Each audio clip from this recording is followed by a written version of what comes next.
देवभूमि के दंगल में आप सभी का स्वागत है। मैं हूं आपके साथ यशी शुक्ला और देवभूमि के दंगल में आज बात करेंगे परिवारवाद पर विवाद।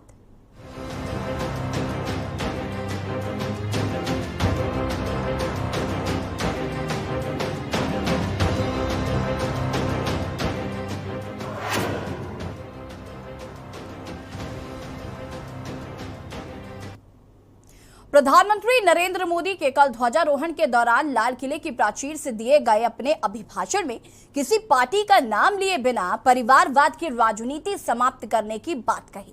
साथ ही भाई भतीजावाद, परिवारवाद भारत जैसे लोकतंत्र में जहां लोग गरीबी से जूझ रहे हैं, एक तरफ वो लोग भी है जिनके पास रहने के लिए जगह नहीं है, वहीं एक तरफ वो लोग भी है जिनको चोरी का माल रखने की जगह नहीं मिल रही है। हमें ऐसे भ्रष्टाचार के खिलाफ पूरी ताकत से लड़ना है। प्रधानमंत्री ने लाल किले से देश के नाम संबोधन में 2024 के लोकसभा चुनाव का एजेंडा सेट कर दिया है। पीएम मोदी ने अपने भाषण में भ्रष्टाचार और भाई भतीजावाद, परिवारवाद पर जमकर विपक्ष पर हमला बोला। उन्होंने बिना नाम लिए विरोधियों पर निशाना साधते हुए कहा कि भ्रष्टाचार करने वालों का महिमांडन किया जाता रहा है।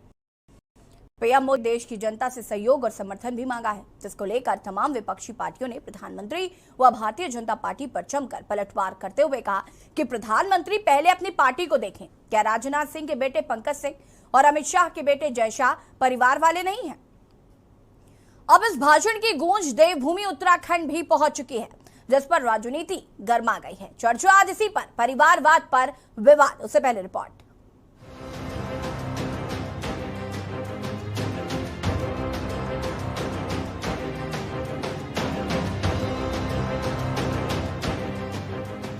उत्तराखंड बीजेपी के प्रदेश अध्यक्ष महेंद्र भट्ट का कहना है कि हमारी पार्टी कार्यकर्ता बेस पार्टी है, हमारा यहाँ संगठन सर्वोपरि है। हमारे यहाँ जिला अध्यक्ष से लेकर राष्ट्रीय अध्यक्ष तक सभी पदों पर चुनाव होता है। रही बात राजनाथ सिंह जी के बेटे पंकज सिंह की या अमित शाह जी के बेटे जय शाह की, अन्य की बात करें तो सभी पार्टी के स्वरूप के अनुसार ही राजनीति कर रहे हैं और संगठन किसी एक परिवार के कब्जे में नहीं है। रही बात कांग्रेस या समाजवादी पार्टी की, तो उनके यहाँ संगठन की शुरुआत ही एक परिवार से होती है। परिवारवाद का जो दृष्टिकोण है, जिसके कांग्रेस बोल रही है कि परिवारवाद भारतीय जनता पार्टी का हमारे कार्यकर्ता आगे बढ़ता है और संगठन किसी एक परिवार के कब्जे में नहीं है। दूसरे दलों में संगठन एक परिवार के कब्जे में है, इसलिए परिवारवाद वहां प्रभावी रहता है। हमारे राजनाथ सिंह की बेटे भी हो सकते हैं और भी कार्यकर्ता हो सकते हैं, वैसे परिवार व्यक्तिगत साल, लेकिन संगठन उनके कब्जों में नहीं रहता है। हमारे यहाँ संगठन चुनाव होता है और नए अध्यक्ष बनते हैं, पार्टी का एक स्वरूप होता है, उसमें विचार विमर्श कर चीजें तय होती है। लेकिन कांग्रेस है, समाजवादी पार्टी है, वहां तो परिवार का ही सिस्टम पूरा चलता है। जो सोनिया जी बोलेंगी, जो मुलायम सिंह यादव बोलेंगे, इन सब विषयों को लेकर जो उस परिवारवाद में और हमारे संगठनात्मक कार्य क्षेत्र में बहुत बड़ा अंतर है। प्रधानमंत्री नरेंद्र मोदी के लाल किले से दिए गए अभिभाषण के बाद कांग्रेस भी सरकार के ऊपर आक्रोशित नजर आ रही है। कांग्रेस का कहना है कि प्रधानमंत्री ने अपने कार्यकाल में अभी तक कुछ किया नहीं है और भाजपा परिवारवाद की बात रही तो सबसे ज्यादा परिवारवाद तो खुद ही भाजपा पार्टी में नजर आता है, जिसमें भारतीय जनता पार्टी के कई केंद्रीय मंत्रियों के परिवार से जुड़े लोग राजनीति में बड़े पदों पर बैठे। अगर कांग्रेस लिस्ट बनाने लगी तो सबसे बड़ी लिस्ट भाजपा पार्टी की, जिसने खुद ही परिवारवाद को बढ़ावा दिया है। एक है भ्रष्टाचार, दूसरा है भाई भतीजा। जहां तक प्रधानमंत्री की बात है, वो लाल किले के प्राचीर से आज तक उन्होंने जो भी घोषणाएं की और जो भी बातें उन्होंने देश से कही, उनमें से एक भी वादा उन्होंने पूरा नहीं किया। जहां तक उन्होंने जो है परिवारवाद पर कांग्रेस को घेरने का प्रयास किया, तो मैं कहना चाहूंगा कि परिवारवाद सबसे ज्यादा भारतीय जनता पार्टी पहले इस पर जवाब दे। भारतीय जनता पार्टी इसके लिए जिम्मेदार है। देश के अंदर राजनाथ सिंह के सुपुत्र किस श्रेणी में आते हैं और अगर जो है अमित शाह के सुपुत्र को अगर बीसीसीआई में महत्वपूर्ण मलाईदार पद पर बिठाई जाता है, तो वो क्या परिवारवाद की श्रेणी में नहीं आते? अनुराग ठाकुर किस श्रेणी के नेता हैं? जरा भारतीय जनता पार्टी बताने की कोशिश करे। और अगर लिस्ट गिनाने लगे तो ऐसे बहुत लंबी लिस्ट होगी जिस पर भारतीय जनता पार्टी को के नेताओं को जवाब देना पड़ेगा। तो ये अनर्गल और बौखलाहट भरे बयान देना ये बंद करें, क्योंकि अब देश की जनता इनकी असलियत को समझ चुकी है कि प्रधानमंत्री मोदी ने ये जवाब दे देश को कि 2014 से पहले जो भी वादे देश से किए उन्होंने एक को भी पूरा नहीं किया। प्रधानमंत्री नरेंद्र मोदी ने जिस तरीके से देश की जनता से भ्रष्टाचार को लेकर समर्थन की अपील की, इससे साफ लग रहा है कि आने वाले दिनों में भी केंद्र सरकार और भारतीय जनता पार्टी शासित राज्यों में भ्रष्टाचार के खिलाफ अपनी कार्रवाई जारी रखेगी। भले ही प्रधानमंत्री ने बिना नाम लिए उन विरोधियों जनों को सचेत कर दिया जिनके घरों में चोरी का पैसा छुपाने की जगह नहीं। उन्होंने अपने इस अभिभाषण में ये बेहद साफ कर दिया कि परिवारवाद और विपक्षी दलों के उन नेताओं पर निशाना जो भ्रष्टाचार में इस देश की नींव को खोखला कर रहे हैं। अब देखना होगा कि प्रधानमंत्री के इस भाषण से विपक्ष परिवारवाद और भ्रष्टाचार पर नकेल कस पाएंगे या फिर क्या यही 2024 का भाजपा का उद्देश्य होगा। देहरादून से ब्यूरो रिपोर्ट। प्रधानमंत्री के 83 मिनट के भाषण में परिवारवाद और भ्रष्टाचार जो है वो छाया रहा और विपक्ष ने अब इसे मुद्दा बना लिया है। हम इसी पर चर्चा करेंगे। हमारे साथ कुछ मेहमान भी जुड़ रहे हैं। संजीव वर्मा जी जो कि भारतीय जनता पार्टी के प्रवक्ता हैं, वो हमारे साथ जुड़ चुके हैं। साथ ही साथ वरिष्ठ पत्रकार भागीरथ जी हमारे साथ जुड़ चुके हैं। आप दोनों का बहुत बहुत स्वागत है। चर्चा हम आगे करेंगे, लेकिन यहाँ पर रुकेंगे छोटे से ब्रेक के लिए। चौल हाजिर होते हैं।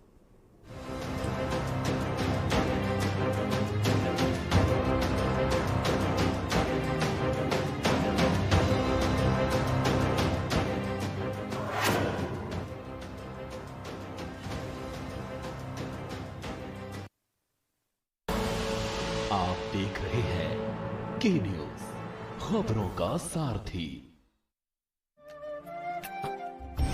अरविंद राजपूत प्रधान राजेपुर फर्रुखाबाद की तरफ से आजादी के अमृत महोत्सव के रूप में मनाए जा रहे राष्ट्रीय पर्व पर आइए हम अपने स्वतंत्रता सेनानियों के त्याग, बलिदान, संघर्षों का स्मरण करें। उनसे प्रेरणा लेकर आत्मनिर्भर, शक्तिशाली, स्वावलंबी राष्ट्र का निर्माण करने हेतु संपूर्ण शक्ति से अपने दायित्व का निर्वहन करने का संकल्प लें। सभी देशवासियों को 75वें स्वतंत्रता दिवस की दिल की गहराइयों से शुभकामनाएं। KCG oil and food private limited family Hardoi की तरफ से सभी जनपद वासियों को स्वतंत्रता दिवस की हार्दिक शुभकामनाएं।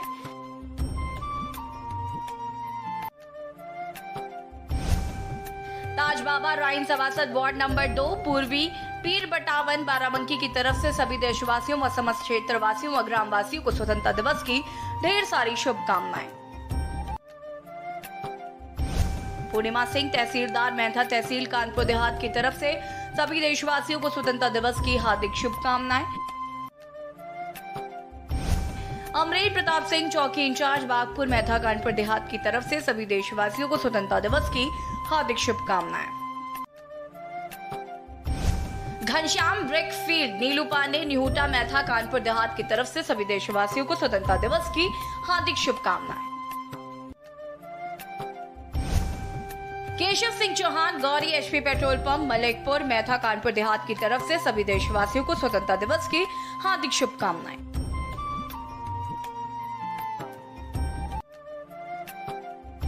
अनुपमा सिंह ब्लॉक प्रमुख मेहथा कानपुर देहात की तरफ से सभी देशवासियों को स्वतंत्रता दिवस की हार्दिक शुभकामनाएं और बधाई। खुशबू श्रीवास्तव ग्राम पंचायत अधिकारी राजपुर ब्लॉक मेहथा कानपुर देहात की तरफ से सभी देशवासियों को स्वतंत्रता दिवस की हार्दिक शुभकामनाएं। इंदिरा गुप्ता ग्राम प्रधान राजपुर मेहथा कानपुर देहात की तरफ से सभी जनपद वासियों को स्वतंत्रता दिवस की 75वीं वर्षगांठ की हार्दिक शुभकामनाएं।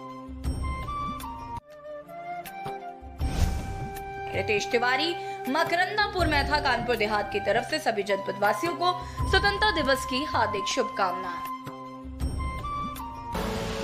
आप देख रहे हैं के न्यूज, खबरों का सारथी।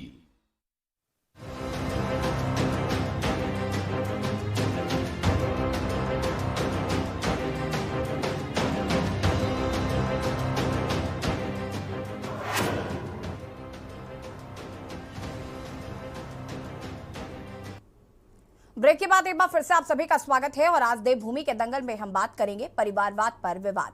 कल प्रधानमंत्री ने लाल किले की प्राचीर से अपने भाषण में परिवारवाद और भ्रष्टाचार की बात कही, जो कि एक विपक्ष के लिए बड़ा मुद्दा बन गया है। विपक्ष का कहना है कि प्रधानमंत्री ने इन दोनों विषयों पर बात करके अपने ही मंत्री और कार्यकर्ताओं पर उंगली उठाई है। उनका कहना है कि इससे पहले 2014 में प्रधानमंत्री ने जो वादे किए थे उन्हें तो पूरा किया नहीं, लेकिन अब भ्रष्टाचार और परिवारवाद का नाम लेकर सरकार अपने आप को महान बता रही है। आज हम इसी पर चर्चा करेंगे। हमारे साथ कुछ मेहमान भी जुड़े हुए हैं, संजीव वर्मा जी और भागीरथ शर्मा जी फिलहाल हमारे साथ जुड़े हुए हैं। संजीव जी, क्या कुछ कहना है? एक तरफ जहां प्रधानमंत्री ने परिवारवाद और भ्रष्टाचार को खत्म करने की बात कही, तो वहीं विपक्ष अब इस मुद्दे को आड़े हाथों ले रहा है। विपक्ष का कहना है कि प्रधानमंत्री ने इन विषयों को छेड़कर अपने ही मंत्रियों और कार्यकर्ताओं पर उंगली उठा दी।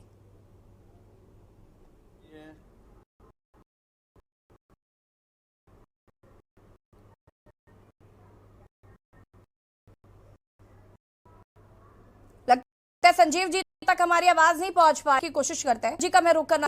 प्रधानमंत्री 82 मिनट तमाम अहम मुद्दों पर उन्होंने बात की। 2047 का जो विजन है उसको रखा, साथ ही साथ उन्होंने भारत को विकसित करने की बात यहां पर कही और काफी क्लियर उनका एक मैसेज जो है वो भारत को प्रगतिशील बनाने का दिखा। लेकिन उन्होंने अपने अंत के भाषण में भ्रष्टाचार और परिवारवाद को जगह दी, जहां पर उन्होंने जमकर बिना नाम लिए विरोधी पार्टियों को जिन पर जमकर उन्होंने तंज कसा है या जमकर उन पर निशाना साधा है और कहीं ना कहीं उन्होंने कहा है कि हमें इसे खत्म करना होगा और जनता का भी समर्थन मांगा है। इसे कैसे एनालिसिस किया है आपने, क्योंकि कहीं ना कहीं इसकी आंच जो है वो उत्तराखंड में पहुंच चुकी है, क्योंकि देश के प्रधानमंत्री हैं और सारी पार्टियां जो है वो अलग अलग राज्यों में हैं। मुझे ये लगता है कि बहाना भले ही विपक्ष का हो जी, मोदी जी ने अपनी पार्टी को भी ये संदेश देने की कोशिश की है, जो मुझे लगता है कि पार्टी में परिवारवाद और परिवारवाद के आधार पर जो है नेताओं की नई कतार खड़ी करने की जो प्रवृत्तियां देखी गई हैं, ये तो सामान्यतः सभी दलों में है। उसमें समाजवादी पार्टी भी है और आपका भाजपा भी है, कांग्रेस भी है। लेकिन वर्तमान परिदृश्य में देखें, मैं उत्तराखंड की कहूँ, उत्तराखंड में मेजर जनरल रिटायर्ड भुवन चंद्र खंडूरी मुख्यमंत्री रहे जी, सांसद भी रहे, केंद्र में मंत्री भी रहे। अब आज उनकी बेटी, ये सौभाग्य की बात है, तो गौरव की बात है कि वो विधानसभा अध्यक्ष का पद सुशोभित कर रही है और चुनाव भी लड़ा उन्होंने। तो ऐसे कई उदाहरण हैं जो जिनको आपके द्वारा, आपके अन्य जो हैं उनके द्वारा गिनाया नहीं गया। महाराष्ट्र के 2 नेता हैं जिनकी बेटियां जो हैं राजनीति में उनका अभ्युदय हुआ, और ये यशोदा राजे सिंधिया जो होती थी, उनकी बेटी वसुंधरा राजे, राजनीति में उनका पदार्पण हुआ और मुख्यमंत्री रही राजस्थान में। तो राजनाथ सिंह के बेटे पंकज सिंह, वो भी राजनीति में स्थापित हो चुके हैं। और प्रेम कुमार धूमल जी के सुपुत्र केंद्र में मंत्री हैं। बिहार के RK सिन्हा हैं और राज्यसभा सांसद रहे, उनके बेटे भाजपा में शायद नेशनल सेक्रेटरी हैं। कल्याण सिंह के सुपुत्र राजवीर सिंह, वो भी उनके जीते जी राजनीति में वो स्थापित हो चुके थे। तो तमाम बहुत नाम है, कांग्रेस में भी है, इधर भी। मुझे ये लग रहा है कि विपक्ष के बहाने ही सही मोदी जी ने अपनी पार्टी को भी ये संदेश दिया है कि परिवारवाद के फेर में न पड़े, और जो वर्षों से पार्टी का झंडा डंडा उठाते हैं, दरिया बिछाते हैं और काफी अपना जीवन, अपना समय वो समर्पित कर देते हैं, तो उनको अवसर आगे बढ़ने का मिल नहीं पाता। और बड़े नेताओं के बेटे पैराशूट उम्मीदवार के रूप में कहीं उतरते हैं और कार्यकर्ता जो है उनके चुनाव जिताने में फिर जड़ते हैं। तो ये मुझे लग रहा है कि ये कांग्रेस से ज्यादा, क्योंकि कांग्रेस को तो काफी कुछ सालों से परिवारवाद पे भाजपा के हर नेता, हर बड़े नेता घेरते रहे हैं। तो आज जिस परिप्रेक्ष्य में जब मोदी जी एक शानदार पारी खेलने के बाद दूसरी पारी खेल रहे प्रधानमंत्री के रूप में, तो उन्होंने इस काल में, इस जो ये समय है, इस समय जो कहा है, मुझे लग रहा है कि वो भाजपा को आगे दुर्दिन न देखने पड़े, इसलिए उन्होंने ये परामर्श अप्रत्यक्ष रूप से दिया है कि परिवारवाद के फेर में न पड़ा जाए और जो समर्पित लोग हैं, जो अच्छे कार्यकर्ता हैं, उनके लिए भी आगे जगह बने। मैं तो इस रूप में फिलहाल इसको देखता हूँ जी। हालांकि पार्टी का, इनका जो है वो अपना अपना दृष्टिकोण होता है, तो ये संदेश केवल कांग्रेस के लिए या सपा के लिए नहीं है, ये मुझे लगता है कि सभी पार्टियों के लिए उन्होंने संदेश दिया। जी बिल्कुल। भागीरथ जी, मैं आपका रुख करूंगी। हमारे साथ सूरज सिंह नेगी जी भी जुड़ चुके हैं, जो कि कांग्रेस के प्रवक्ता हैं। सूरज जी, आपका भी बहुत बहुत स्वागत है। संजीव जी, लेकिन सवाल मेरा आपसे था, उसके बाद सूरज जी मैं आपके पास आऊंगी। परिवारवाद, भ्रष्टाचार का मुद्दा प्रधानमंत्री ने उठाया। 2014 से लेकर 2022 तक का ये उनका नवा भाषण था, और इन सालों में उन्होंने कहीं ना कहीं इस बार परिवारवाद और भ्रष्टाचार को बहुत ही गंभीरता के साथ उन्होंने ये मुद्दा उठाया है। ऐसे में कहीं ना कहीं सोचने वाली बात है कि प्रधानमंत्री इस मुद्दे पर बात कर रहे हैं। जैसे कि अभी भागीरथ जी कह रहे थे कि उन्होंने विपक्ष को निशाना बनाकर अपनी पार्टी के लोगों को भी कहीं ना कहीं ये संदेश देने की कोशिश की है कि कांग्रेस की जो दुर्गति हुई है वो दिन ना देखने पड़े, इसलिए अभी से संभल जाओ।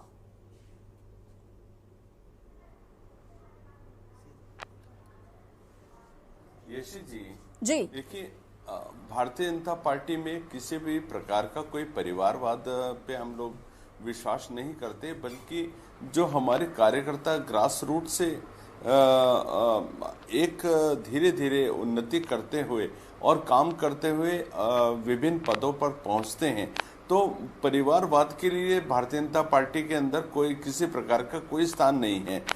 इसके उलट में मैं पहले तो आपको भारतीय जनता पार्टी का ही आपको बताना चाहूँगा। हमारे माननीय प्रधानमंत्री जी श्रीमान नरेंद्र मोदी जी एक चाय बेचने वाले, उनका परिवार में कोई ऐसा बैकग्राउंड नहीं कि जो उनको विरासत में कुछ मिला हो।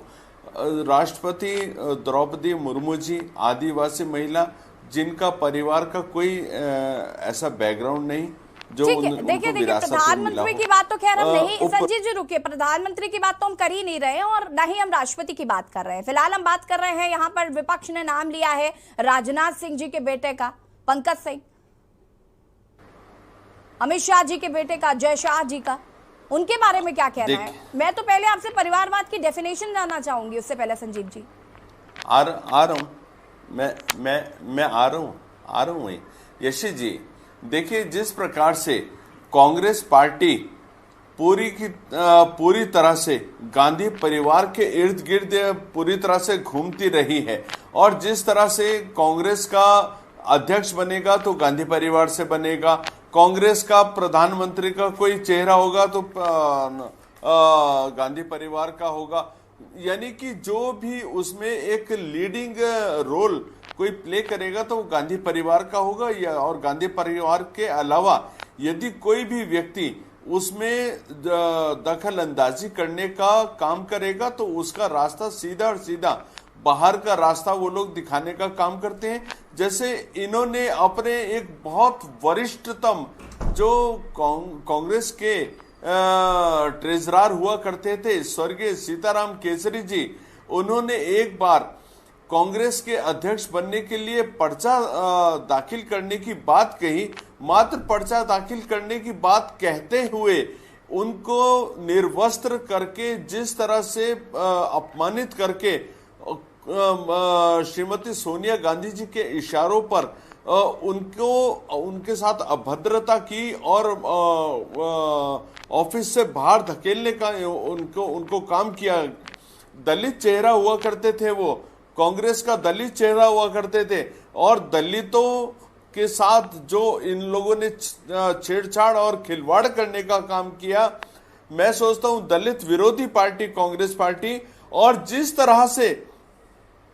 जिस तरह से परिवारवाद की बात आई है, तो कांग्रेस का मैंने कहा जो भी शीर्ष पद होगा, चाहे कांग्रेस का अध्यक्ष हो, चाहे कांग्रेस का सीएम पीएम का कोई भी चेहरे की बात हो, तो उसमें गांधी परिवार के अलावा किसी को भी उसमें शामिल नहीं किया जाएगा, ना उसको कंसिडर किया जाएगा। बात रही, देखिए परिवारवाद इसको बोलते हैं, जैसे समाजवादी पार्टी मुलायम सिंह जी का पार्टी थी, उसके बाद विरासत उनके बेटे के पास आ गई अखिलेश जी के, उसके बाद आप टीएमसी देख लीजिए ममता बनर्जी जी की पार्टी, उसके बाद उनकी विरासत आ रही है उनके भतीजे या भांजे जो भी हैं। उसी प्रकार से आप अन्य कई स्थानों पे देख लीजिएगा, लालू प्रसाद यादव विरासत किसके पास आ रही है? उनके बेटे के पास। क्या इनके अलावा कोई ऐसा सक्षम और कोई एक सर्वमान्य नेता या सर्वमान्य चेहरा इन लोगों के पास नहीं कि जिसके ऊपर ये पार्टियां विश्वास कर सके। आप बताइए, आप उत्तराखंड की यदि हम लोग बात करते हैं तो उत्तराखंड के जो मुख्यमंत्री श्रीमान पुष्कर सिंह धामी जी एक सैनिक के पुत्र हैं। हमारे इससे पहले जितने भी माननीय मुख्यमंत्री रहे हैं, आप चाहे निशंक जी की बात करिए, श्री रमेश पोखरियाल निशंक जी, उनका कोई भी पारिवारिक संजीव जी रुक जाइए, मैं इस पर आगे विस्तार से चर्चा करूंगी क्योंकि और भी मेहमान हैं, उनको भी वक्त देना है, उनसे उनकी भी प्रतिक्रिया लेती हूँ, उसके बाद मैं वापस आऊंगी आपके पास। हमारे साथ शांति प्रसाद भट्ट जी जो कि वरिष्ठ यूकेडी नेता हैं, वो भी हमारे साथ जुड़ चुके हैं। साथ ही साथ हमारे साथ प्रवक्ता विपिन खन्ना जी जो कि आम आदमी पार्टी के प्रवक्ता हैं, वो भी जुड़ चुके हैं। आप दोनों का बहुत बहुत स्वागत है। शांति प्रसाद जी, आपका रुख करूंगी मैं। प्रधानमंत्री के इस भाषण को लेकर सबसे पहले प्रतिक्रिया क्या है, परिवारवाद और भ्रष्टाचार को लेकर जो उन्होंने लाल किले की प्राचीर से भाषण दिया?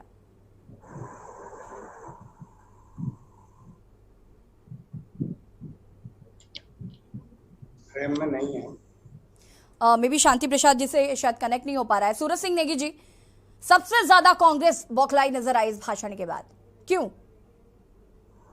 देखिए, ये आजादी का 75 वर्षगांठ हम लोग मना रहे हैं और इस अवसर पर देश के प्रधानमंत्री को पिछले अपने 9 सालों का चिट्ठा देश की जनता के सामने, और जिस प्रकार से 2014 के चुनाव में उन्होंने देश की जनता से वायदे किए थे कि महंगाई पर रोक लगाएंगे, 2 करोड़ प्रतिवर्ष रोजगार देंगे, काला धन लाएंगे, हर भारतीय के खाते में 15 से 20 लाख रुपए आएंगे, अच्छे दिन आएंगे, ये तमाम वादे कर करके जो सरकार सत्ता में आई थी वो बताए देश की जनता को कि उस पर क्या काम हुआ वर्ग लाने के लिए। और मैं कहना चाहता हूं कि भारतीय जनता पार्टी पहले तो प्रधानमंत्री जी को परिवारवाद की जो है परिभाषा परिभाषित करनी चाहिए। कौन से परिवारवाद की बात करते हैं आप? केवल कांग्रेस का परिवारवाद आपको दिखाई देता है, अन्य विपक्ष के दलों का परिवारवाद आपको दिखाई देता है। अपनी पार्टी में लंबी फेरिस्त आपकी है कि जो आपके जो है नेताओं के बेटे और बेटियां जो है आपने राजनीति में स्थापित की हैं। अनुराग ठाकुर आपके बहुत काबिलतम मंत्री बना रखे हैं आपने, उनके पिताजी वो प्रेम कुमार धूमल जी, उनके सुपुत्र ही आपको मिले थे और कोई नहीं मिला। गोपीनाथ मुंडे जी की बिटिया पंकजा मुंडा हो, या एक बहुत लंबी चौड़ी फेरिस्त है। आज अगर बीसीसीआई के जो है जो जय शाह जी हैं, अगर अमित शाह जी देश के गृह मंत्री ना होते, भारतीय जनता पार्टी की सत्ता ना होती और वो पावरफुल नेता ना होते तो उनका बेटा वहां पर नहीं पहुंच सकता था। तो ठीक है सूरज जी, देखिए तमाम बातें करने के लिए, लेकिन परिवारवाद और भ्रष्टाचार पर अगर प्रधानमंत्री बात करें तो कहीं ना कहीं गंभीरता से इसे लेने की जरूरत है। रुकिए छोटे से ब्रेक के लिए, जॉल हाजिर होते हैं। आप देख रहे हैं के न्यूज, खबरों का सारथी। देखें कौन नया खिलाड़ी आया है, समझा देते हैं, प्यार से समझाएंगे। ये तो अपनी जुबान है। जुबान एक हो तो दिल भी एक होने चाहिए। विमल, बोलो जुबान केसरी।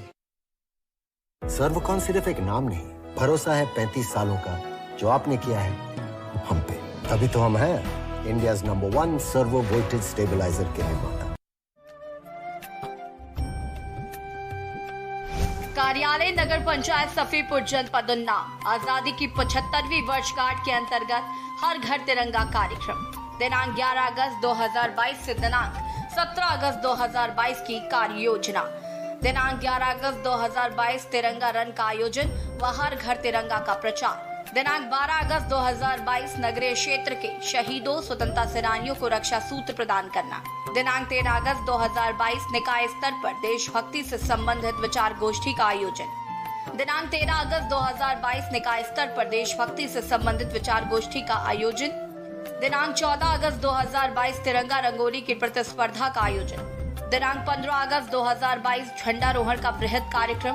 दिनांक 16 अगस्त 2022 निकाय में तिरंगा खेलकूद का आयोजन। दिनांक 17 अगस्त 2022 समस्त वार्डों में स्वच्छता समिति व निगरानी समिति के माध्यम से बृहद तिरंगा रैली के आयोजन के साथ ही नागरिकों से अपील। ये नगर आपका है, स्वच्छ रखने में सहयोग प्रदान करें। सूखा एवं गीला कूड़ा का स्रोत पर ही पृथकीकरण करें। खुले में शौच न जाएं। नगर को स्वच्छ एवं साफ सुथरा रखने में अपना सहयोग करें। सड़कों एवं गलियों पर अतिक्रमण न करें। नगर पंचायत के करों का भुगतान समय से करें। सेवाओं के यूजर चार्ज का भुगतान समय से करें। डोर टू डोर कूड़ा कलेक्शन शुल्क का भुगतान समय से करें। अपने व्यवसाय हेतु निर्धारित लाइसेंस नगर पंचायत से प्राप्त करें। लाइसेंस शुल्क का भुगतान समय से करें। जल कनेक्शन अवश्य कराएं। नगर पंचायत सीमा अंतर्गत स्थित मकान प्लॉट को गृहकर पंजिका में अंकित करवाएं। अपने भवन निर्माण परिवर्धन से पहले मानचित्र नक्शा नगर पंचायत से स्वीकृत कराकर ही निर्माण कराएं। जल अमूल्य है, इसका दुरुपयोग न करें। कोविड-19 को दृष्टिगत रखते हुए अनावश्यक रूप से घर से बाहर न निकले एवं कोविड-19 प्रोटोकॉल का पालन करें। जल अमूल्य है, भवन निर्माण के समय वर्षा जल संचयन अवश्य लगाएं। पॉलिथीन का प्रयोग कदापि न करें। कहीं पर भी लीकेज, जल भराव एवं टूटी खुली पाने पर व पानी को बहता हुआ देखें तो अपने मोबाइल से स्वच्छता महुआ ऐप डाउनलोड शिकायत की फोटो सहित एप्लीकेशन नगर पंचायत हेल्पलाइन नंबर 05144220041 पर शिकायत दर्ज कर सकते हैं। नगर के यातायात मार्गों, नलियों, सड़क पंचायत भूमि पर अवैध कब्जे की स्वच्छता ऐप पर फोटो सहित शिकायत दर्ज करें। स्वच्छ भारत मिशन के अंतर्गत डोर टू डोर कूड़ा कलेक्शन करने वाले कर्मचारियों को ही नीले डब्बे में सूखा कूड़ा व हरे डब्बे में गीला कूड़ा डालें। अपने दरवाजे पर आने वाले कूड़ा गाड़ी में गीला एवं सूखा कचरा पृथक पृथक डालें एवं घरेलू परिष्कृत कूड़ा यानी कि हजार्ड वेस्ट जैसा कांच, खराब बैटरी ड्राइव इत्यादि को अलग से सौंपें। आप सभी नागरिकों से अनुरोध है कि 3 रिड्यूस, रीयूज, रिसाइकिल सिद्धांतों को अपने जीवन शैली में अपनाएं। आपके शहर के सभी सार्वजनिक एवं सामुदायिक शौचालय गूगल मैप पर अपलोड हैं। कृपया अपने एंड्रॉइड मोबाइल से SBM टूलेट नियर मी डालकर सभी सामुदायिक एवं सार्वजनिक शौचालयों की लोकेशन देख सकते हैं। आपको लोकेशन न मिलने की स्थिति में हेल्पलाइन नंबर 05144220041 पर शिकायत दर्ज कर सकते हैं। रामचंद्र मौर्य अधिशासी अधिकारी नगर पंचायत सफीपुर जनपद उन्नाव, सम्मानित समस्त सदस्यगण नगर पंचायत सफीपुर जनपद उन्नाव, नसीम अहमद अध्यक्ष नगर पंचायत सफीपुर जनपद उन्नाव।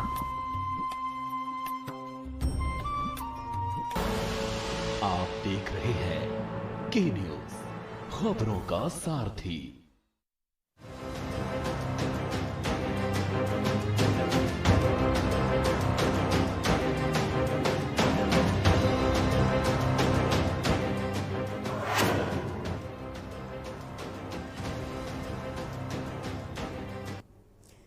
ब्रेक के बाद एक बार फिर से आप सभी का स्वागत है और आज हम बात कर रहे हैं परिवारवाद पर विवाद। प्रधानमंत्री के भाषण के बाद से कहीं ना कहीं विरोधियों ने प्रधानमंत्री को आड़े हाथों लेना शुरू कर दिया। उन्होंने कहा है कि उन्होंने जो वादे किए थे वो तो पूरे किए नहीं और परिवारवाद और भ्रष्टाचार का नाम लेकर वो जनता को बरगलाने का काम कर रहे हैं।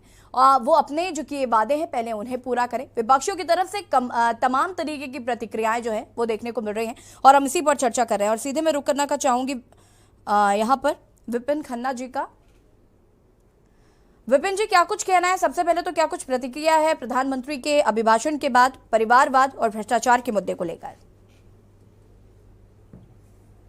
देखिए, सबसे पहले तो मैं ये कहना चाहूंगा कि जो कल लाल किले से प्रधानमंत्री जी ने भाषण दिया जी, वो भाषण 80 मिनट का भाषण था और बड़ा अफसोस होता है इस बात का कि देश के प्रधानमंत्री मुद्दों पे बात ना करके दाएं बाएं की चीजों पर ध्यान भटकाने का प्रयास करते हैं।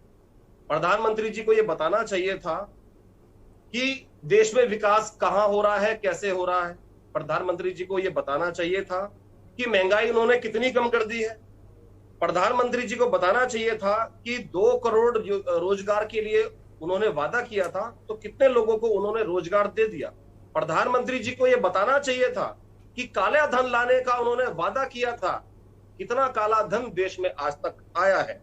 प्रधानमंत्री जी को यह बोलना चाहिए था कि देश के अंदर भ्रष्टाचार पर कितनी उन्होंने लगाम लगाई है। प्रधानमंत्री जी को यह भी बोलना चाहिए था कि देश के अंदर स्वास्थ्य सुविधाओं की जो कमी है, जो समस्याएं हैं, उसका निस्तारण कब तक होगा। लेकिन बड़ा दुखदाई है कि इन मुद्दों पर प्रधानमंत्री जी ने एक शब्द 80 मिनट के अंदर नहीं बोला। उन्होंने जो ध्यान भटकाने का जो काम किया है, कल कांग्रेस के अंदर वंशवाद, सपा के अंदर वंशवाद, ये परिवारवाद की जो भाषा उन्होंने बोली है, कहते हैं कि जब अपने घर शीशे के हों तो दूसरे पर पत्थर नहीं मारा करते।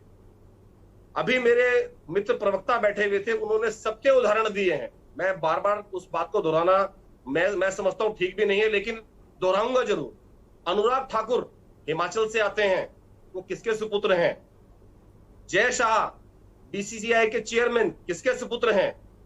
विजय भगोड़ा जी के पुत्र उत्तराखंड के जो मंत्री हैं, पशुपालन मंत्री सौरभ भगोड़ा जी, वो किसके सुपुत्र हैं?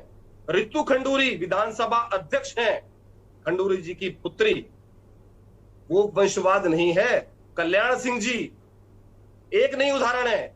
आप उत्तराखंड का लीजिए, उत्तर प्रदेश का लीजिए, हिमाचल का लीजिए, आप महाराष्ट्र का लीजिए, आप राजस्थान का लीजिए, सैकड़ों उदाहरण है। लेकिन मेरा मानना है कि प्रधानमंत्री जी का जो कल भाषण था, मुझे यह लग रहा था कि कोई विपक्ष का नेता उस भाषण को दे रहा है, कि देश का प्रधानमंत्री इस भाषण को नहीं दे रहा है।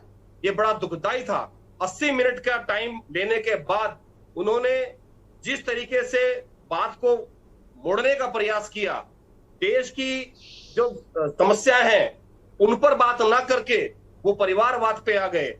आप बताइए, जो महंगाई है, उन्होंने लाल किले से ही कहा था, रसोई गैस, काला धन, रोजगार, भ्रष्टाचार, ये सारी बातें लाल किले से कही गई थी। लेकिन एक भी 2022 चल रहा है, उन्होंने कहा था कि 2022 में हर व्यक्ति को देश के अंदर घर मिलेगा। लेकिन 2022 बीत गया, तिरंगा तो बेच दिया 20-20 रुपए में, हमने सबने देखा है, लेकिन घर नहीं मिला है।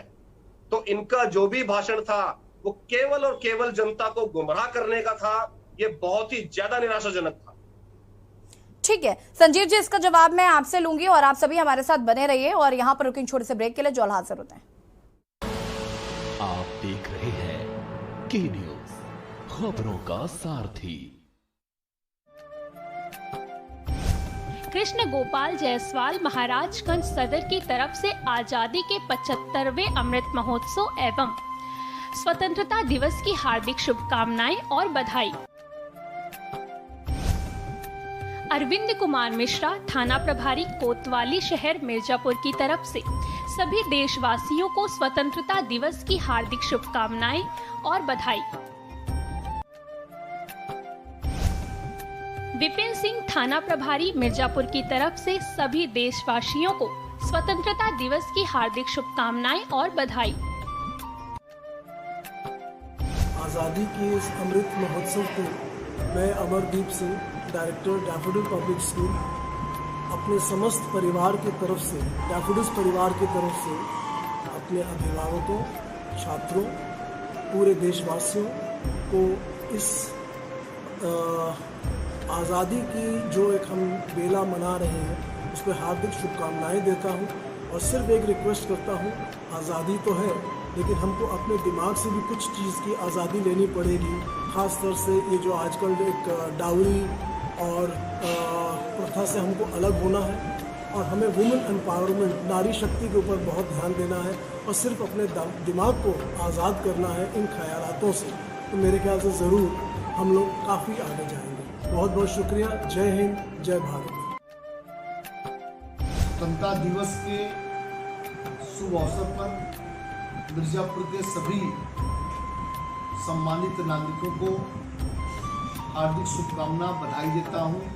हम सब बड़े सौभाग्यशाली हैं कि हम सब अपने आज़ादी का अमृत महोत्सव मना रहे हैं। इस अमृत महोत्सव में हम सबको ये संकल्प लेना है कि भारत की एकता, अखंडता मजबूत रहे और भारत आने वाले समय में विश्व गुरु बनकर पूरी दुनिया पर राज करे।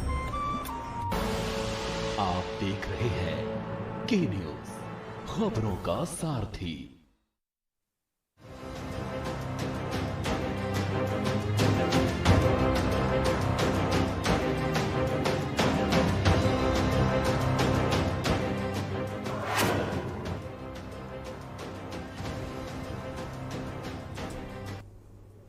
ब्रेक के बाद एक बार फिर से आप सभी का स्वागत है और आज हम बात कर रहे हैं परिवारवाद पर विवाद। एक तरफ जहां विपक्षियों का कहना है कि जिनके घर खुद शीशे के होते हैं वो दूसरों के घर पर पत्थर नहीं फेंकते, तो कहीं ना कहीं विपक्ष जो है वो लगातार हमलावर हो रहा है और हम इसी पर चर्चा कर रहे हैं। मेहमान हमारे साथ लगातार बने हुए। संजीव जी, आपसे जवाब चाहूंगी मैं।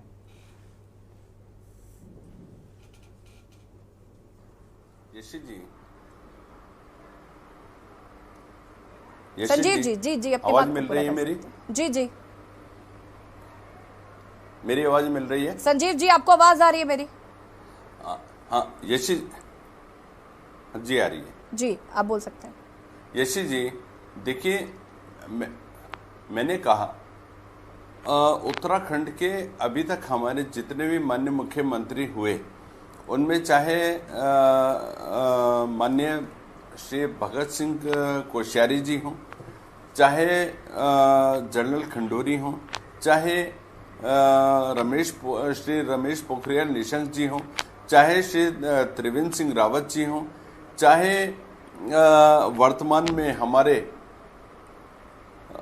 माननीय मुख्यमंत्री श्री पुष्कर सिंह धामी जी हों, किसी का भी कोई पारिवारिक राजनीतिक बैकग्राउंड नहीं रहा और सभी लोग एक साधारण परिवार से नाता रखने वाले लोग हैं।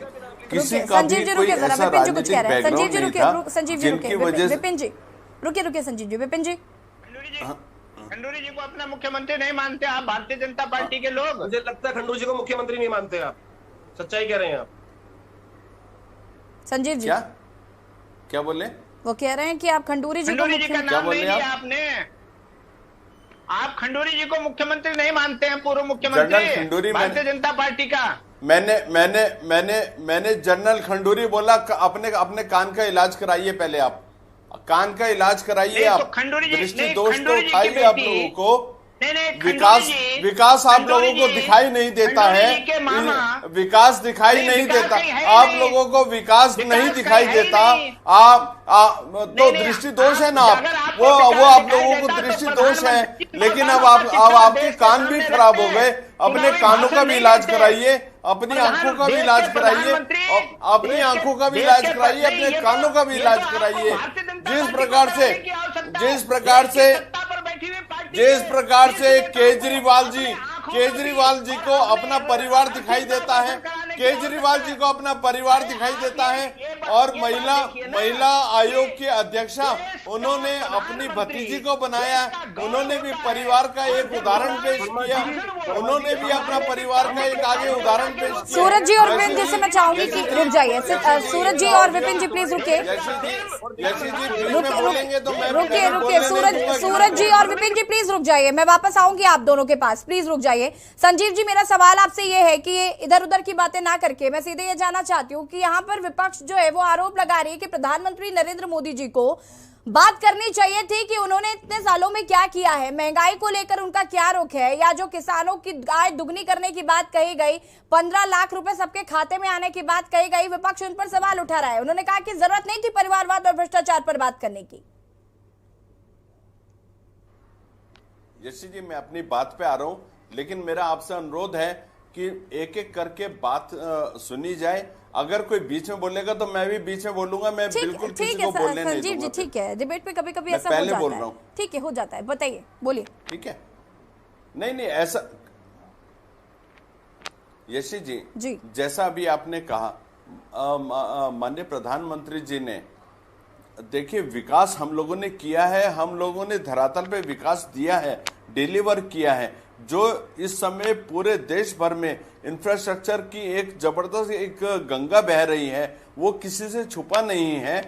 और जिस प्रकार से आपने महंगाई की बात करी, तो पेट्रोलियम पदार्थों में 10 रुपए पेट्रोल पर, 7 रुपए डीजल पर कमी करने का काम हमने किया। अंत्योदय श्रेणी के जितने भी हमारे गरीब परिवार थे उनको 250 रुपए गैस सिलेंडर में कमी करने का काम हमारी सरकार ने किया। हम महंगाई को भी कंट्रोल करने का लगातार काम कर रहे हैं। आपने बात करी किसान की, तो किसान संजीव जी, 400 रुपए का सिलेंडर, 400 रुपए का सिलेंडर आज 1150 रुपए का है और आप कह रहे हैं कि महंगाई कम हो गई है। कम से कम महंगाई पर तो भाजन आप ना ही दीजिए।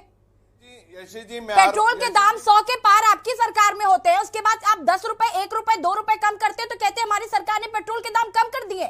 ये किस तरीके की राजनीति हुई? किसानों को किसान सम्मान निधि देने का काम हमारी सरकार ने किया। आप जो पेट्रोलियम पदार्थों की बात कर रहे हैं, रशिया और यूक्रेन का जब से युद्ध आरंभ हुआ, आप पूरे वर्ल्ड वाइड आप आंकड़ा उठा के देखिए, पूरे विश्व भर में 1.5 गुना से भी ज्यादा अंतर महंगाई में पेट्रोलियम पदार्थों में हुआ, जबकि हमने उसको बहुत ज्यादा कंट्रोल करने का काम किया। हमने अपने जो नागरिक हैं, अपनी जनता को महंगाई के बोझ से बहुत राहत देने का हम लोगों ने काम किया। पूरे कोरोना काल में जितने भी गरीब परिवार थे, एक भी ऐसा परिवार नहीं जिसको हमने भूखा सोने दिया, सबको अनाज देने का काम हमारी सरकार ने किया। पूरे 200 करोड़। मैं फिलहाल बिल्कुल भी अभी बखान सुनने के मूड में नहीं हूँ। रुक जाइए संजीव जी, रुकिए जरा। सूरज जी अपनी बात को पूरा कर सकते हैं आप। रुकिए संजीव जी, रुक जाइए, थोड़ा धैर्य रखिए, आऊंगी मैं। देखिए, जिस प्रकार से जी भारतीय जनता पार्टी के लोग केवल और केवल जो है रूस यूक्रेन युद्ध को सामने ले आते हैं, कोरोना को सामने लेके आ जाते हैं। हमारा कहना यह है कि देश का प्रधानमंत्री देश का गौरव होता है और वो किसी पार्टी विशेष का नहीं। भले ही हमारे यहाँ दलगत राजनीति है, किसी बहुमत के दल का नेता जो बहुमत के दल का नेता होगा वो प्रधानमंत्री बनेगा, पर प्रधानमंत्री किसी पार्टी का नहीं रह जाता। और जब वो लाल किले की प्राचीर से देश को संबोधित करता है, तब वो फिर उस समय एक राजनीतिक दल का कार्यकर्ता नहीं है, देश का प्रधानमंत्री है। और देश के प्रधानमंत्री को सूरज जी उनका 83 मिनट का ये भाषण, उनका 83 मिनट का ये भाषण, उसमें अंतिम कुछ समय में उन्होंने परिवारवाद और भ्रष्टाचार पर बात की। उनका विजन बिल्कुल साफ था, 2047 का एजेंडा उन्होंने सेट किया, उन्होंने तमाम बातें कही, लेकिन सिर्फ परिवारवाद और भ्रष्टाचार पर ही क्यों विपक्ष को मिर्ची लग रही है? देखिए यशी जी, भ्रष्टाचार पर वो बताएं कि लोकपाल का क्या हुआ। जिस लोकपाल के लिए अन्ना हजारे से लेके और बहुत सारे लोग जो है जंतर मंतर पे धरना दिए थे और एक नैरेटिव गढ़ने का काम किया था, कांग्रेस को भ्रष्ट बताने का काम किया था, 2G 4G कोयला ये से दुनिया भर के घोटालों के नाम लिए गए थे। कहां है वो घोटाले? आज उन पर कोई कार्रवाई नहीं हुई। 9 साल में ये बताएं कि जिन लोगों ने ये घोटालों के और इसलिए खड़ा किया था कि बहुत घोटाले हो, बड़े नेताओं को कहां है? 23 ग्रुप को बनाने का एक बड़ा निर्णय आप सभी हमारे साथ चर्चा पर बने रहिए, आप सभी हमारे साथ चर्चा पर बने रहिए और यहाँ पर रोकें, छोटे से ब्रेक के लिए जॉन हाजिर होते हैं। आप देख रहे हैं के न्यूज, खबरों का सारथी। देखें कौन नया खिलाड़ी आया है, समझा देते हैं, प्यार से समझाएंगे। ये तो अपनी जुबान है। जुबान एक हो तो दिल भी एक होने चाहिए। विमल बोलो जुबान केसरी। सुगना मुंडा थाना प्रभारी हंस टीहा झारखंड की तरफ से सभी देशवासियों को स्वतंत्रता दिवस की हार्दिक शुभकामनाएं। दयानंद जायसवाल प्रखंड विकास पदाधिकारी झारखंड की तरफ से सभी देशवासियों को स्वतंत्रता दिवस की हार्दिक बधाई और शुभकामनाएं। विनय कुमार थाना प्रभारी सरैयाहाट झारखंड की तरफ से सभी देशवासियों को स्वतंत्रता दिवस की हार्दिक बधाई और शुभकामनाएं। रूपेश कुमार थाना प्रभारी रामगढ़ झारखंड की तरफ से सभी देशवासियों को स्वतंत्रता दिवस की हार्दिक बधाई और शुभकामनाएं। गौतम कुमार पंचायत सचिव पंडित कुसियारी झारखंड की तरफ से सभी देशवासियों को स्वतंत्रता दिवस की हार्दिक बधाई और शुभकामनाएं। आप देख रहे हैं के न्यूज, खबरों का सारथी।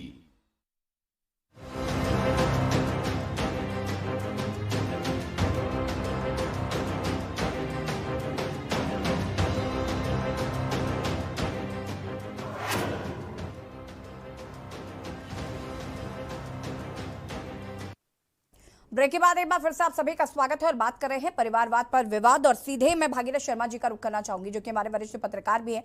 भागीरथ जी, मैं आपसे जानना चाहूंगी, 83 मिनट के इस भाषण में विपक्षी दलों को सिर्फ भ्रष्टाचार ही दिखाई पड़ा और परिवारवाद ही सुनाई पड़ा। इसके अलावा उन्होंने 2047 का एक एजेंडा सेट किया, एक भारत को एक महान देश बनाने की बात कही और विकसित करने की बात कही, नारियों को और सक्षम बनाने की बात कही। विपक्ष को सिर्फ और सिर्फ भ्रष्टाचार और परिवारवाद पर ही मिर्ची क्यों लग रही? भागीरथ जी, अनम्यूट करें खुद को।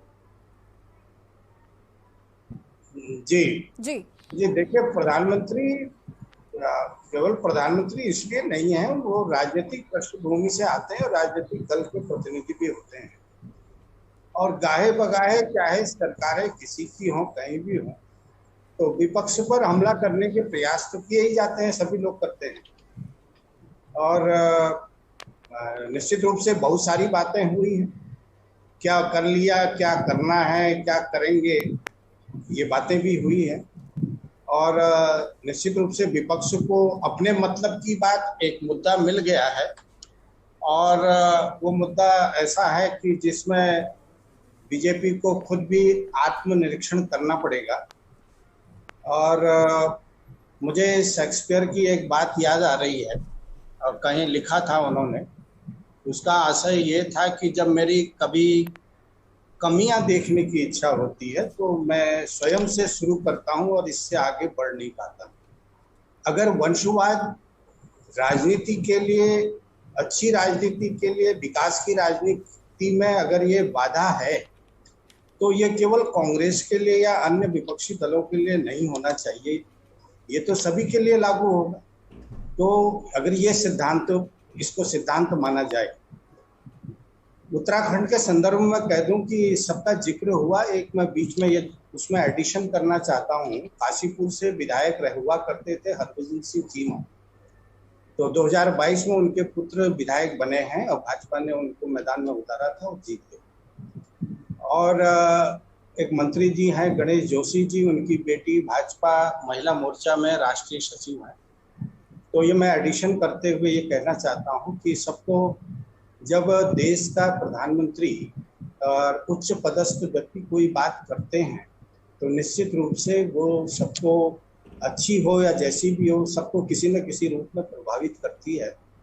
और विपक्ष को अपने मतलब की बात मिल गई है और मैं ये समझता हूँ इसलिए ये हंगामा बरपने लगा है।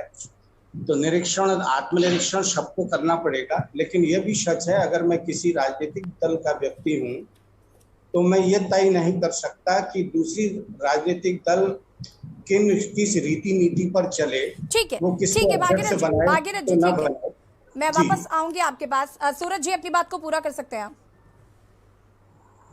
देखिए, प्रधानमंत्री जी जिस प्रकार से कांग्रेस में परिवारवाद की बात कर रहे हैं, और कांग्रेस का जो परिवार है, कांग्रेस के परिवार का इतिहास सूरज जी, प्रधानमंत्री जी ने कांग्रेस का नाम कब लिया, मुझे बताइए। कांग्रेस का नाम उन्होंने क्या पर्टिकुलर कहा कि कांग्रेस में परिवारवाद है, कांग्रेस भ्रष्टाचारी है?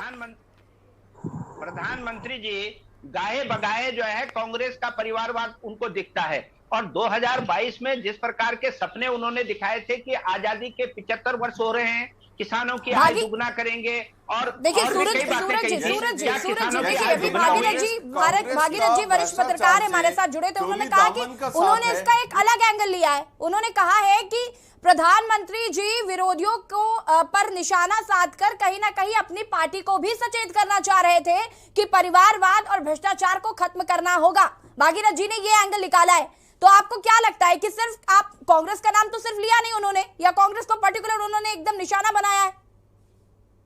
कहना यह है कि पिछले 9 सालों में सत्ता के शीर्ष पर, क्योंकि भारतीय जनता पार्टी में आज मोदी जी जो चाहते हैं वही होता है, क्या उन्होंने अपने 9 साल के कार्यकाल में परिवारवाद पर अपनी पार्टी के अंदर रोक लगाई?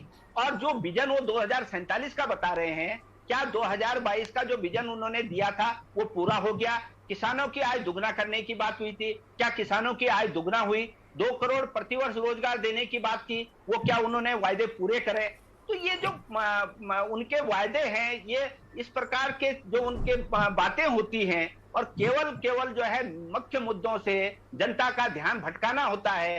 भ्रष्टाचार पर जब से मोदी जी आए हैं, आप बताएं कि कहां कोई भ्रष्टाचार कम हुआ है? अगर आज ये देखिए कि एक छोटे काम के लिए जो है लोगों को पैसा देना पड़ता है। सूरज जी रुकिए, वक्त की भी चूंकि कमी है हमारे पास। सूरज जी रुक जाइए, मुझे विपिन जी की भी प्रतिक्रिया लेनी। विपिन जी, संजीव जी इसके बाद मैं आपके पास आऊंगी। अंतिम प्रतिक्रिया आपकी।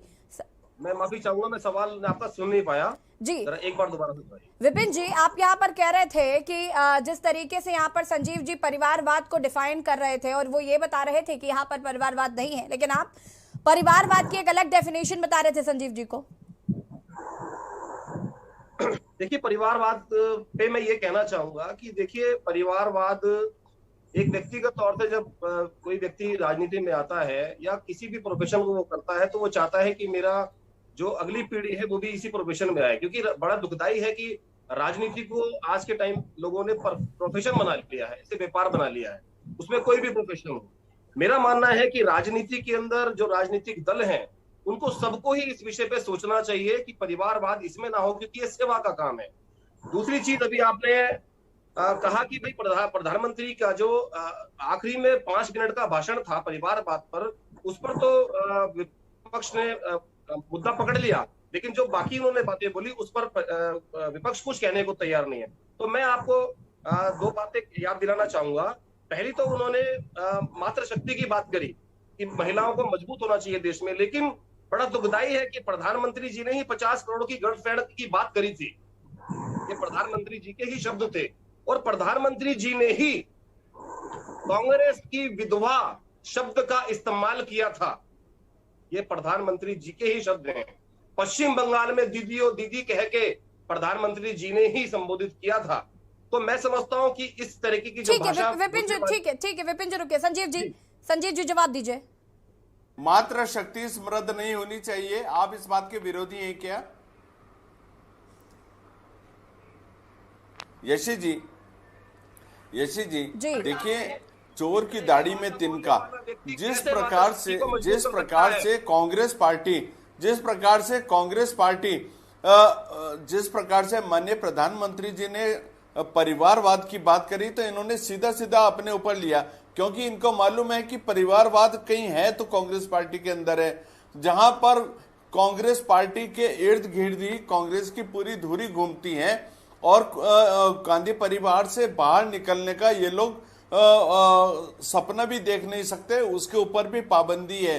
क्या कांग्रेस के अंदर कोई इतना सक्षम या इतना कैलिबर वाले नेता नहीं है? इसी वजह से कांग्रेस के बड़े जो लीडर्स हैं, पुराने लीडर्स हैं, उनको G23 ग्रुप बनाने की आवश्यकता हुई। और मैं सोचता हूं जिस तरह से कांग्रेस पार्टी, इनके बड़े जो नेता हैं वो खुद भी आजिज आ चुके हैं गांधी परिवार से, और ये वही गांधी परिवार है जिसने 14 अगस्त 1947 को भारत मात्र सत्ता की प्राप्ति के लिए भारत के 2 टुकड़े करने का काम किया था।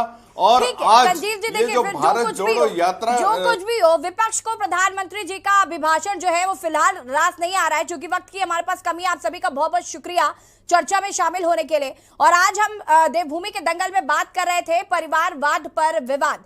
आपको बता दें कि प्रधानमंत्री नरेंद्र मोदी ने कल लाल किले की प्राचीर से करीब 83 मिनट का भाषण दिया और उसमें परिवारवाद और भ्रष्टाचार का भी जिक्र किया, जो कि विपक्ष के गले नहीं उतर रहा है। विपक्ष का कहना है कि शायद प्रधानमंत्री जी को परिवारवाद की परिभाषा नहीं पता है। तो इस तरीके की प्रतिक्रिया जो है वो फिलहाल विपक्ष की तरफ से देखने को मिल रही है।